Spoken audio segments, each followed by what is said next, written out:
Okay, we got our June 2023 power rankings. Let's get to it. All right, what happened this month? We had the start of a few tournaments: Triad Wars 15, Balance of Power 23, start of SE Cosmos 2023. But in general, the first round of something I'm not going to be that excited about. It's going to hit in later rounds. We also had GBs continue. That was basically the main thing that finished, but TTN Semi Open 2 finished right at the buzzer with the same winner as the person who won the first one, indicating they might be decent at these games. Um, and then there are a whole bunch of ongoing tournaments that did not conclude. Some of them started recently, some of them not so recently, and we will hit all of them when they conclude. So let's look at how we got. Incidentally, this is a big drop off in events from the last month or two, but that was extraordinarily active, and also we did get the start of two majors in Triad Wars 15 and for TTN Balance of Power 2023, which is incidentally double elimination, so we might get a cookie effect again. In 10th, we have Addy. You could argue runner up in Semi 2 is better than the next two performances, but most of it didn't even occur this month, so I downgraded it slightly. In ninth, we have the first time they've appeared on this list. The Cloaked one came second in GB53. It's always really nice to see players that are either not necessarily new, but returning, not having played as much in the return, coming back and having a really nice result. Come second in GB53. But in eighth, we have a Frodo, also a debut appearance on the list, a runner up in GB52. This scored slightly higher because their actual score was a little higher, and so they get to come eighth. Nice showing, and nice to see new faces on the list. I was really happy to see that.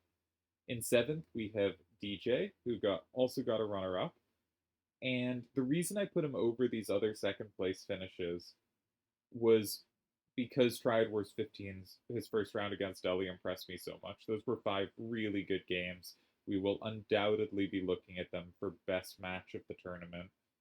It's going to be in the conversation, pretty much regardless of what comes next. Great match. Really enjoyed those games. Obviously, the runner up put him firmly in the mix with the other runner ups, but that put him ahead for me. In sixth, we have Selder. We start to get a whole mass of results, three different top four finishes, as well as making it to round two of Triad Wars 15. Sadly, had to withdraw, and thus presumably won't be making it in the next month because he'll be busy, but a nice, very solid set of showings here. In fifth, we now have entered Winner Circle. We have Yevon, who not only won an event, but came top four in two others, as well as into round two of Balance of Power. Very nice month. But there were five people who all had a win and kind of two to three other good results.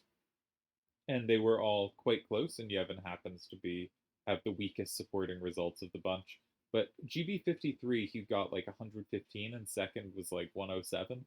So really comfortable margin of victory there. Then we get Reye, who wins an event, gets a third and fifth, and then third through fifth, and two more thirds, as well as round two of Balance of Power. Clearly, slightly better supporting set of results. In third, we get Vid, who gets a winner and three more top fours, just like Reye, but one of them was a runner up, and they're through in both Balance of Power and Triad Wars 15. They've already played their round two match. Only two of those are completed as I write this, and they won their match to get through to the quarterfinals. So Vid gets third. In second, we have Turds. Huge score in TTM, meaning the 4x4 board, GB6. I don't remember what it was, but it was big. And tied for first in TTM GB7. They're doing really well on the TTM this month.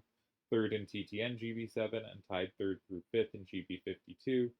Again, four top fours, one win, but sort of 1.5 wins, enough to sneak.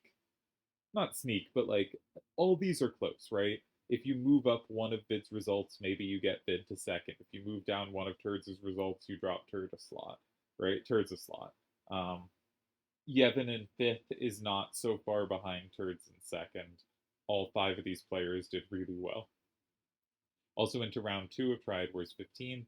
And in first, boring, we have Delial, the only person to cleanly win two events, GP52 and Semi 2, as well as tying for first in a third event, runner-up of a fourth, and the only one to get top four in five events, as well as top two in four events. Given that there were like six events, this is pretty dominant. It may not seem that dominant because it might not look that much better than second through fifth, but it's clean bit better. I also put two commas there. Shame on me. And into round two of Triad Wars 15, which will be played possibly today, possibly tomorrow. It could even be being played as I record this. Then for player of the season, we had a tie for first, so tiebreak as always goes to the player not named Delial. So Reye gets first for player of the season April through June. A really nice comeback for him. Started playing just very end of last year, but basically started playing events in January and came first, second, and fourth in players of the month this season. Turds in third with 27, had a poor start to the year result wise, but has picked it up a bunch. Vid in fourth, Addy fifth, had a great start to the year. This was actually a drop off for Addy, but still a really good showing. Sulter sixth, Cookie seventh, did not manage to give Cookie good enough credit for winning Zidane, or Kaus quite good enough credit here. Akiyama DJ tied eighth and ninth. I tie broke that one alphabetically, but also against the player whose name starts with D.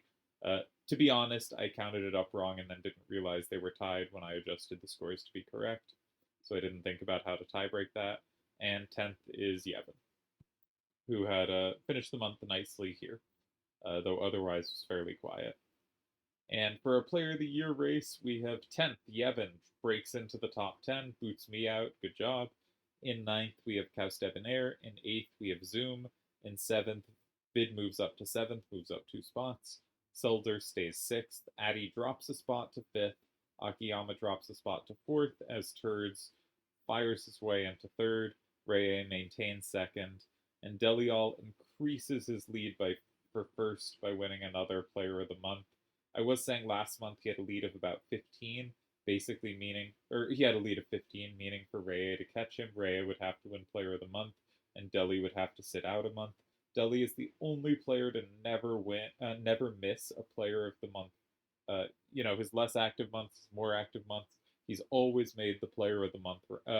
He's made this rankings, the power rankings, and so that seems very unlikely. So you're gonna have to outdo him, not just wait for him to sit out for a month. And that means Delial has probably already wrapped up our Player of the Year race. Our winner last year had 120 points in a very close race between Turds, Delial, and Akiyama. Turds snuck it out, I believe, with 120. Delial is clearly on pace to break that. No one else is quite on pace to be as good as the Delial Turds Akiyama triumvirate were last year. But Reye is doing remarkably close and is a good shot to be the fourth player ever to break 100 in a Player of the Year race. So, congrats to him, maybe? Anywho, there we have it. Yeah. Now I can go eat. Congrats to me.